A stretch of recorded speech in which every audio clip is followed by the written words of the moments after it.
Galera, no bate-papo de hoje, no Papo Foda, finalmente eu vou conversar com a minha grande amiga Bela Falcone. Bela, em primeiro lugar, muito obrigado. Obrigada a você, querido. Há quanto tempo a gente tá pra marcar isso daqui? Eu conheço a Bela faz acho uns 20 anos, né? Uns 3, 4 anos e finalmente saiu, consegui pegar aqui em São Paulo. Não, a gente marca palestra há quanto tempo? Verdade. Mas vai rolar, vai rolar. Não, sua agenda não me cabe, né? Eu já percebi isso. O senhor tá muito requisitado. É do exagero delicioso. Bela, esse bate-papo que eu venho fazendo, eu acredito fortemente que nenhum desafio é único. A gente estava batendo um papo antes de ligar as câmeras. E eu acredito fortemente que os nossos maiores ensinamentos estão na nossa trajetória, né? Eu acho que é muito legal contar a história do destino final, mas o mais legal é da jornada, né? Do como é que foi. Eu acredito... E que muitas vezes as pessoas não sabem, né? As Não. pessoas veem onde a gente tá, mas não vê. A gente fala em Minas que é assim, as pessoas veem as cachaças que a gente bebe, mas não vê o tombo que a gente leva. Perfeito. E é impressionante, né? Eu acho que as pessoas, principalmente você que está em exposição, você tem algo muito a nos ensinar, empreendedores, enfim, para trabalhar com algo que eu acho fundamental. Como você trabalha muito se expondo, você tem que saber aprender a lidar com algo que é a crítica. Desde o início, desde quando você começou a fazer seu primeiro post, eu sei que você evoluiu absurdamente como pessoa, senão você não consegue romper grandes resistências. Mas como que é pra você? Como é que você lida com as críticas? Então, é assim, eu tento, é uma evolução, desde que eu comecei, eu tô na rede social há 6 anos. É bastante tempo. Não é nem crítica, é exposição, né? Eu acho que de maneira... tem os dois lados. Do mesmo claro. jeito que tem a crítica, na verdade tem 3 lados, tá? Vamos colocar assim. Você tem a crítica, que é construtiva, você tem a opinião, que é destrutiva, e você tem o elogio. Então, assim, são 3 perspectivas que tem que ser tratada com muito cuidado e de formas diferentes. Então, uma coisa que eu aprendi, que é uma lição, assim, valiosíssima que eu aprendi na rede social e que eu acho que é válida para qualquer pessoa, independente de ter exposição ou não, porque de uma forma ou de outra, no nosso trabalho a gente se expõe, na família a gente se expõe, então a gente está exposto de uma forma ou de outra e como se diz, em proporções diferentes, né? No meu caso tem bastante gente, então eu aprendi o seguinte, que os elogios, eles devem te colocar num patamar onde você se torna grato por tudo que você conquistou, por tudo que você é, mas você nunca deve deixar aquilo atingir o seu ego, de forma que você se posicione num nível acima, num pedestal acima das pessoas, porque isso é ilusão, não existe. A opinião construtiva eu acho que é bacana, a gente tem que ser filtro, nunca esponja, e saber o que é útil, o que não é dentro da sua realidade, porque as pessoas elas sabem um pouco de você, elas não sabem tudo de você. Então, uma opinião, ela nem sempre é 100% compatível com a sua realidade. Quem decide aceitar somos nós. Exatamente, por isso. Seja filtro e não esponja. E a opinião destrutiva, que são as críticas propositais, eu vejo muito assim, uma coisa que eu aprendi com a rede social é que as pessoas, elas acabam destilando assim, um pouco do veneno que elas têm para se sentir mais leves. Então, muitas vezes... a pessoa está derramando ali em você uma coisa que ela mesma já não está conseguindo segurar mais, porque a carga é pesada. Ela precisa dividir. Exatamente. E o padre Fábio de Mello, que é uma pessoa que eu admiro muito, eu adoro assistir inclusive as coisas, as palestras, enfim, os discursos dele, uma coisa que ele falou uma vez me marcou muito. Ele disse assim que, obviamente que a gente convive com pessoas insuportáveis, todo mundo tem alguém insuportável no meio de convívio. E que às vezes a gente tende a se afastar dessa pessoa falando, putz, que cara insuportável, eu não consigo ficar perto dele, mas pensa bem que antes dele ser insuportável para você e para o mundo, ele é para ele mesmo. Então ele tem que se aturar. Então imagina só o que é aquela pessoa ter que se aturar, porque ela tá com ela 24 horas e a vida inteira, a gente tá com ela só um pouquinho.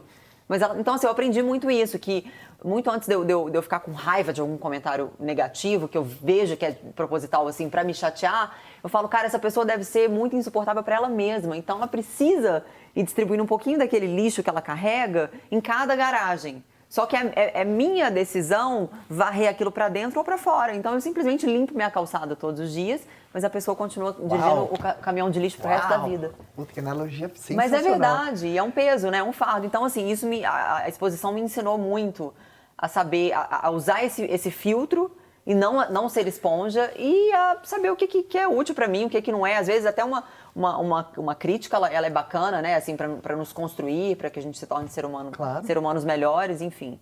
Porque uma coisa que você pegou, né? Quantas pessoas desistem de um projeto, do sonho, de uma decisão, mudam rota, abrem mão, jogam fora por causa de uma crítica.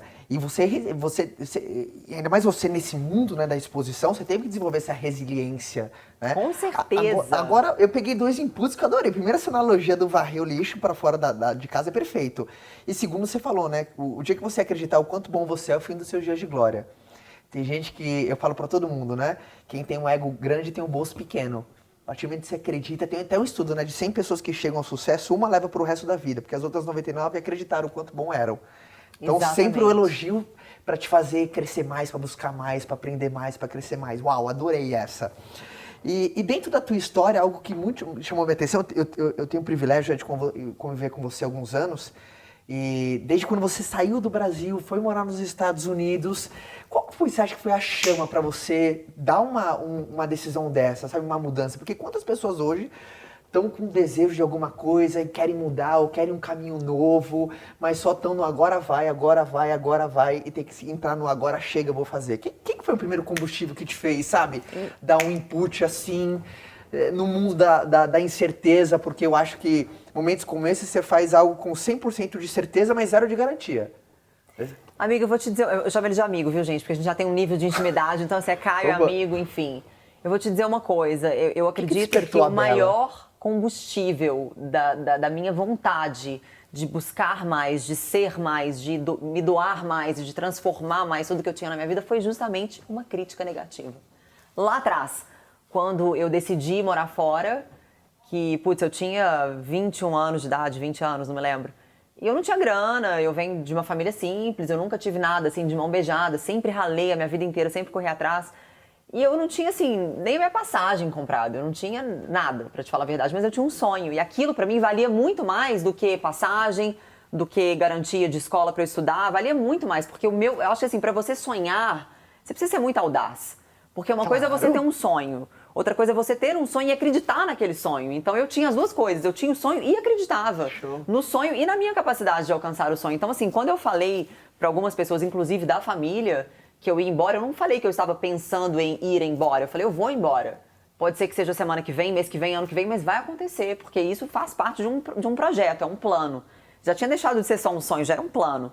E aí todo mundo falava, ria da minha cara, falava, você é louca, você não tem dinheiro, imagina, quem que vai te bancar, o que você vai fazer lá fora, aquela coisa. Então, assim, aquilo pra mim foi o que alimentou ainda mais a minha vontade, assim, não que eu precise provar nada pra ninguém. O desafio fez a sua energia. Exatamente, o desafio ele foi o combustível inicial pra mim, mas não no sentido, como eu falei, de provar nada pra ninguém, mas pra mim mesma, de tipo assim, putz, será que eu vou dar conta mesmo? Será que eu tô viajando? Será que essa promessa que eu fiz pra mim mesma é uma viagem? Então, eu acredito que aquilo foi, em primeiro lugar, o desafio usado, né, fruto Você ressignificou. Fruto dessa crítica.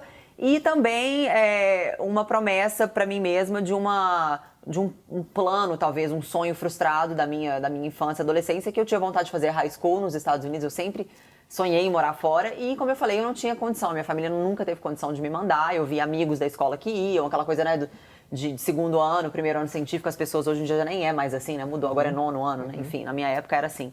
E as pessoas iam, eu ficava louca sonhando. Eu tentei no Rotary, não me aceitaram, enfim. Era uma frustração. Então, eu tinha essas duas coisas. Essa coisa de provar pra mim mesma que eu era capaz e de preencher uma frustração que eu tive durante Mas você nunca perdeu essa ambição? Nunca perdi, nunca. Eu nunca perdi esse foco, na verdade. Você se considera ambiciosa? Não, eu não me considero, sabia? Eu acho que isso é uma coisa que... Eu tava até falando isso hoje com o Maguila, que eu sou uma pessoa muito determinada, eu sou muito focada, mas eu não sou uma pessoa, assim, ambiciosa, porque eu sou muito... Eu não sei se eu posso comparar, talvez, ambição com ganância. São coisas diferentes, eu sei que são coisas completamente diferentes, mas pra mim, assim, no meu contexto, no final do dia, eu não sei ainda muito bem separar ambição de ganância, deixa eu sabe? ver. Fala pra mim e eu vou dar minha opinião de amigo. Fala, o que você acha? Do quê? Ambição ou ganância? Então, eu acho que a ganância é você querer ter talvez mais do que você precisa, é você ser ganancioso, você querer ter muito de tudo e às vezes mais do que o outro. A ambição é você querer ter a ambição de realizar projetos grandes e coisas grandes na sua vida, você ter a ambição de conquistar determinadas coisas. Eu vejo você muito ambiciosa, assim, na minha leitura de ambição. Então, aí é que tá, você falou a coisa certa. Eu não tenho a leitura certa. Isso. Então, na minha cabeça, eu não consigo, às vezes, separar as duas coisas. Vê se você concorda. Na minha leitura é o seguinte, ambição é querer mais e melhor, ganância é só pra ser a qualquer custo. Talvez. Você Talvez é uma seja. pessoa É que eu sempre preciso. quer mais conhecimento, quer mais amigo, quer mais experiência, mas você faz questão de sempre compartilhar, sabe, envolver todo mundo. O que faz bem pra você, você divide, você não guarda. Né? Eu acho que eu sou muito. Então eu posso. Na sua leitura de Nessa ambição, eu acho que leitura, eu posso me no meu considerar, dicionário então, da vida. No seu dicionário da vida, eu posso me considerar uma pessoa ambiciosa, mas assim, na medida certa. Porque eu acho que tudo em exagero faz mal também, né? Total. Porque eu conheço pessoas que talvez possam ser chamadas de ambiciosas segundo a sua leitura. O exagero, exageram. O exagero da ambição leva à ganância. Perfeito, fechou. Exagero Então agora eu vou começar a levar muito... isso como lema de vida. e quando você foi para os Estados Unidos, de quando você foi até quando você percebeu que a sua vida decolou, quanto tempo? Quando você foi até você percebeu, foi? Acho que uns 5 anos, assim, 5, 6 anos. Porque, E na tem verdade, gente- eu passei por fases. Então o seu sucesso da dia da noite demorou 5 anos, né? Tem gente que acha que veio do que dia tem pra gente que acha que noite. vem do dia pra noite, que é o que eu falei da cachaça e do tombo, né? Perfeito. É que assim, quando eu fui, eu não tinha noção do que me esperava. Então eu fui pro incerto. Mas quando eu cheguei no incerto, eu tentei construir um terreno certo, dentro do incerto. Isso faz sentido pra você? Foi uma coisa meio louca, assim, porque... Você sabia que ia rolar, mas não sabia de que jeito, e é caminhando que se encontra o caminho. Exatamente. Eu sabia que tinha algo grande pra mim, que na verdade não é que estava me esperando de braços abertos, mas que eu iria construir. Eu só precisava primeiro entender qual seria esse caminho, assim, a forma que eu ia conseguir crescer profissionalmente como pessoa. E eu acredito assim que a vida uniu o útil ao agradável, colocou pessoas muito importantes na minha vida. E eu não posso deixar de falar aqui que eu tive os meus gerentes do Banco do Brasil, que eu trabalhei no Banco do Brasil lá nos Estados Unidos. Eu tive grandes incrível, mestres, né, dentro do banco, que o tempo todo me incentivando, o tempo todo, sabe, assim, ressaltando a minha grandeza, o meu senso de auto-merecimento, de Pessoas buscar especiais mais. Eu tive apareceram. pessoas especiais que falaram pra mim, Bela, você leva jeito pra fazer nutrição, vai estudar nutrição, quando eu já tinha, tipo, desistido de voltar pra faculdade, sabe? Então é óbvio que a gente tem que dar o crédito também para as pessoas incríveis que a gente encontra. Só que, mais uma vez, a nossa energia atrai pessoas certas para a nossa vida. Então, eu acho assim, your vibe attracts your tribe, né? Que a gente fala em inglês. A sua vibração atrai a sua tribo, e é isso. Então, acho que o tempo todo eu me preocupei com a coisa certa, que foi me conectar na energia certa, sempre focada ali no alvo, no meu objetivo, não deixando o barulho do mundo me distrair do que eu queria. E as pessoas certas vão se conectando. É incrível, gente. É como um imã, assim. É como um jogo que é perfeito, assim. Se você tem a estratégia certa, você vai encontrar os caminhos A certos. gente fala que os opostos se atraem, os semelhantes que se encontram. Eu acredito total Eu nessa. acredito também, total. 5 anos, quando você foi, 5 anos você percebeu que a sua carreira decolou, as suas escolhas começaram a dar frutos. Nesses 5 anos você pensou em largar a mão? Mandar, quer saber, dane-se, eu vou voltar pro Brasil. Olha, tiveram Quer 2 saber? vezes que aconteceu isso e eu me lembro como se fosse O ontem. que te segurou? Porque eu acho que o grande segredo é, assim, muita gente... O que te fez continuar quando todo mundo mais desistiria, sabe? O meu sonho. Eu acho que a maior... Assim, na minha concepção, eu acho que a maior estratégia que a gente pode ter para continuar firme num objetivo é o foco, é o alvo, é saber onde você quer chegar e nunca tirar o olho daquilo. Você tem que fitar aquele lugar e continuar lá, independente do que aconteça, porque em volta da gente vai estar sempre acontecendo várias coisas. Então é como se fosse assim, você está dentro da sua zona de conforto, que no meu caso era a minha casa, a minha família no Brasil, eu tinha minha vidinha, não era assim, eu não tinha uma vida com abundância de dinheiro, de nada, mas eu tinha minha vida confortável. Eu tinha minha faculdade, eu tinha meu estágio, enfim, eu vivia tranquila. Então essa era a minha zona de conforto. Mas eu queria mais, eu sabia que as coisas que faziam da vida interessante não estavam ali naquela caixinha. Então eu precisava romper o laço com essa caixa para seguir em frente. Mas você nunca deixou de regar, porque sonho é que nem planta, se não regar, morre. Exatamente. Sempre Eu nunca... ali. O tempo todo eu me lembrava, assim, o tempo Sempre todo, ligando. diariamente, assim, nas mínimas coisas. Eu escutava uma música tocando em inglês na rádio, já falava, putz, um dia eu vou conseguir entender essa letra. Eu já falava inglês bem, assim, mas é óbvio que eu não tinha a prática. Então, eu escutava a música, eu falava, um dia eu vou conseguir entender, assim, perfeitamente tudo que tá falando, sem o menor esforço, assim, uma conversa na mesa do lado, eu vou sonhar em inglês, enfim. Eu sempre tive isso dentro de mim. Então, eu acredito que para sair da zona de conforto, você precisa de muita ousadia, de muita coragem e de estar disposto a sofrer. Porque não existe mudança sem dor. E a dor é a parte mais bacana de todo o processo de transformação na E vida. sacrifício tem que ser feito com prazer, Com verdade? prazer, exatamente. Ele é E outra, passaporte, uma coisa cara. que eu aprendi, olha, eu vou te dizer assim, eu sempre soube, na real, mas isso floresceu mais dentro de mim depois que eu comecei a ter essa caminhada espiritual, conhecer mais a Deus, me aprofundar mais nas coisas de Deus, que eu tenho muito orgulho de falar também da minha conversão que aconteceu no ano passado, que mudou a minha vida completamente. E eu percebi que a dor, as tribulações, na verdade, a gente tem que agradecer todos os dias e glorificar Deus mesmo pela dor. Porque, cara, na linearidade, nas coisas boas, a gente não cresce. Nada acontece. E toda pessoa que performa, assim, toda mulher, o cara incrível que eu conheci, é impressionante, todo mundo tem a parte espiritual desenvolvida.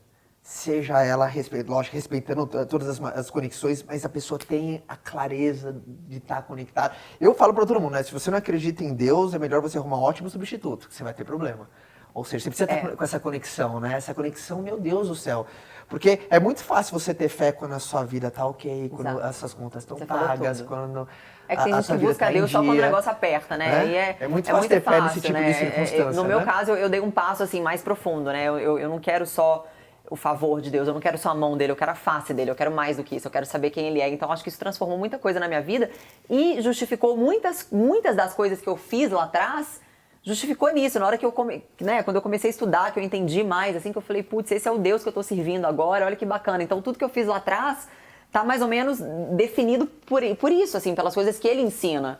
Então eu acho que uma delas, eu até acho bacana falar isso aqui, pelo perfil das pessoas que te assistem, que te acompanham, são pessoas que querem, obviamente, buscar o sucesso e crescer na vida e nunca desistir acima de tudo. Eu acredito que a humildade foi um dos maiores segredos para o meu sucesso, pessoalmente falando, e é uma das maiores lições que Jesus deixou para nós. Ele foi o cara mais foda do mundo, ele era o cara que podia tirar onda com a cara de qualquer um.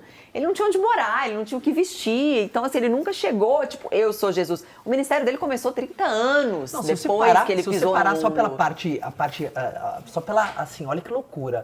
Alguém que viveu há 2017 anos atrás e hoje é contado a história dele todo dia. Você tem que ser muito foda. Você tem que ser muito Porque às vezes a gente lembra nem... Temos 16 tataravós.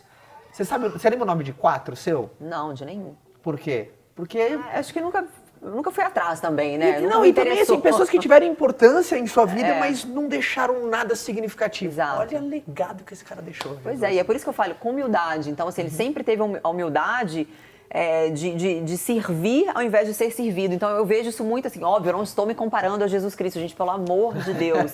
Eu tento absorver muito do que ele ensinou seguir as e aplicar na minha vida porque dá certo, não tem erro, né? E eu tô querendo dizer assim, que eu fazia muito disso intuitivamente. Então, quando eu vejo a minha história lá atrás, eu fui para os Estados Unidos, eu tive a humildade de trabalhar com o que aparecesse. Eu nunca fui de tipo, eu não vou fazer isso, porque eu nunca fiz isso no Brasil. Imagina, eu tenho muito orgulho de ter lavado o chão, de ter lavado vaso sanitário, de ter dirigido táxi. Tudo é trabalho digno e foi muito digno. E se eu pudesse voltar atrás, eu teria feito tudo de novo, porque isso fez de mim o que eu sou hoje. Isso faz parte da minha história, de uma puta parte da minha história, uma parte muito foda da minha história. Sabe que eu pego uma puta característica sua, assim, espremendo esse suco? Você tem um atributo, Bela, que eu acho que tenho convicção que é uma das mais poderosas do mundo. A sua crença no mérito. Você acredita muito que você é merecedor das coisas. Eu acredito fortemente que muita gente que tem a crença no demérito. Sabe que abundância, conquista, sabe? Essas coisas acontecem, mas será que comigo? Será que eu mereço? Exatamente, porque a grama do vizinho é sempre mais verde, né? As pessoas sempre acham, não, é mais fácil acontecer com o outro do que comigo. Não, mas com bilhões de habitantes no mundo, por que aconteceria comigo? É aquela coisa de tipo assim, será... E é exatamente nisso que as pessoas falham. A gente tem essa conexão, né? Nesse sentido, assim, de pensar a mesma filosofia. E eu acredito realmente que você tirou assim, espremeu perfeitamente, porque é isso. Eu acho que o fato de eu... Momento difícil eu não falava assim, cara, Bela, vai ser o que exato. O que é seu tá guardado. O que é meu tá guardado. Enquanto várias pessoas em vários pontos da sua vida desistiam, você, o que é meu tá guardado, eu mereço. Sempre. Então quando você tem clareza do propósito, tem princípio, tem valor, tem ética, você vê que você é guiado por uma força maior do que você. Exatamente. O que é meu tá guardado. E mesmo quando não acontece, sempre comigo, sempre foi assim, não, se não rolou é porque tem algo melhor pra acontecer pra mim, é porque não era pra ser. Eu nunca, sinceramente, assim, tentando voltar aqui, puxar a memória, eu não me lembro de ter ocorrido nada na minha vida, de algum não que eu recebi, ou de alguma porta que foi fechada pra mim, de eu virar e falar assim, nossa, que raiva, eu não acredito, justo comigo, por quê?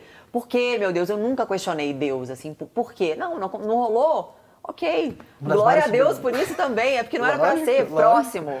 Se der certo, e geralmente sempre vem uma coisa maior e melhor pra mim. Então, assim, eu vejo que muitas vezes, de novo, entra a parte cristã, né? A parte da fé.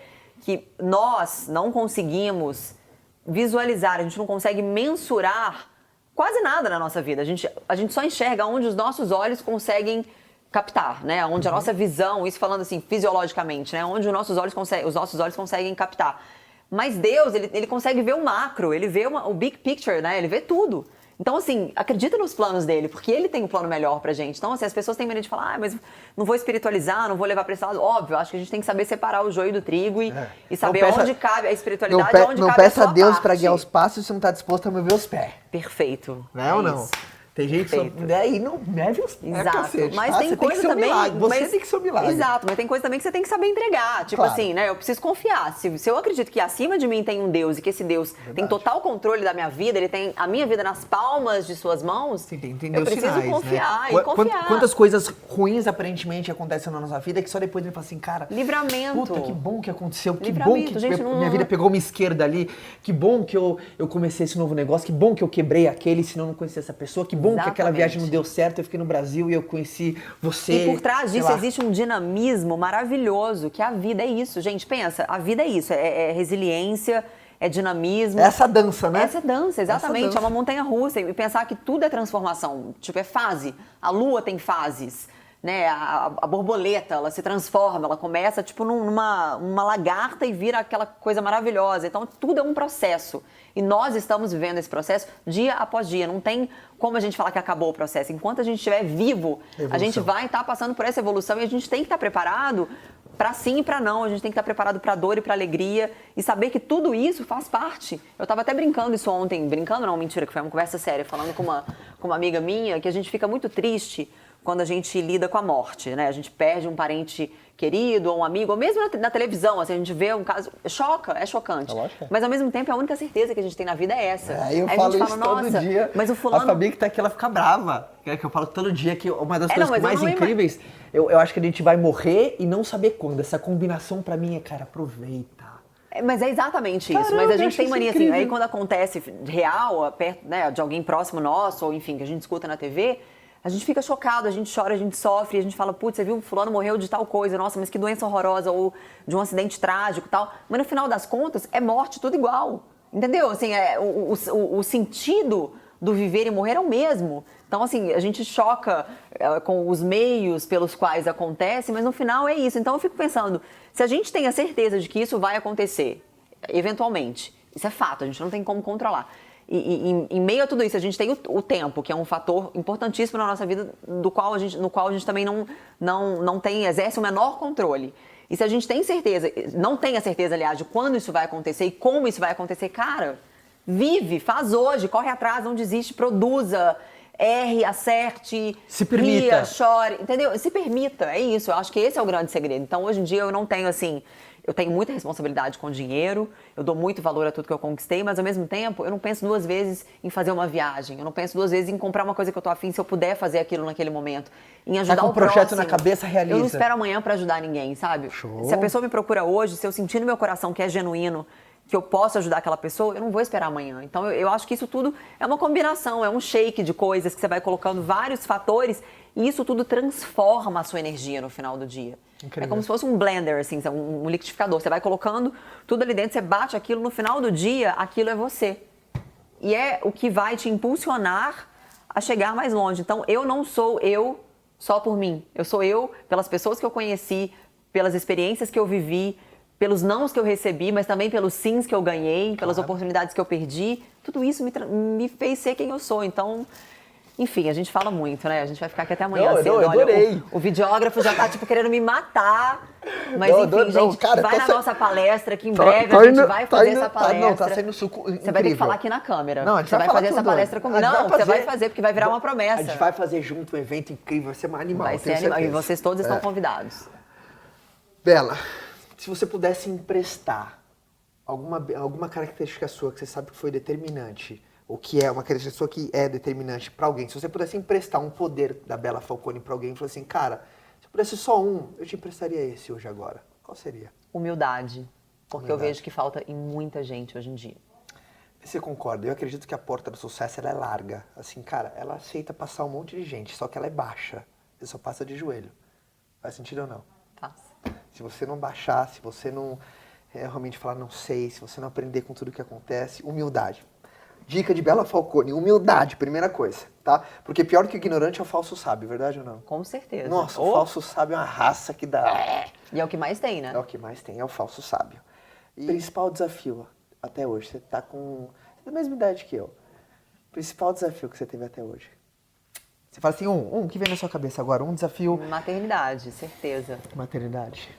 Ser mãe, pra mim, foi o maior desafio. Eu não digo assim, do trabalho em si, porque o trabalho é prazeroso. Eu falo que é o único trabalho que você não recebe, faz hora extra, que você tem prazer em fazer. Né? Horas extras sem receber, você não tem hora pra nada, é um esforço danado, mas você faz com prazer e com muito amor e com alegria. Mas é uma assim, responsabilidade, é isso? Exatamente. Eu tenho, assim, muito problema, eu acho que talvez depois do segundo filho, isso vá melhorar um pouco, mas ser mãe é ter culpa. Isso é uma coisa que não muda. Parece que quando o filho nasce uma culpa dentro de você. Então, assim, você tá longe, você se culpa. Você esqueceu de dar tal coisa pro filho, você se culpa. Tudo é culpa. Ele ficou doente, a gente tem que você se culpa. Tudo a gente trabalha com culpa o tempo todo. Eu tava até falando pra você agora, antes de começar a gravar, que quando a gente viaja, vi que não come bem. Aí eu já me culpo, porque eu tô tirando ela da rotina, porque eu tô fazendo ela fazer um grande sacrifício. E na verdade não é, ela tá bem. Ela tá bem, ela tá mamando, ela tá comendo uma coisinha ou outra, ela não tá desnutrida. Mas a gente se culpa. Então, ser mãe é se culpar. E isso é um desafio, foi o maior desafio, e tem sido o maior desafio pra mim, é conseguir trabalhar isso na minha cabeça. Bela, não é sua culpa, você é a melhor mãe que você pode ser. Não existe a mãe modelo. Você é a melhor mãe para aquele filho é o melhor para aquela mãe. É isso, é uma troca. Perfeito. Então, eu tento trabalhar isso na minha cabeça diariamente, mas é uma coisa que é um trabalho.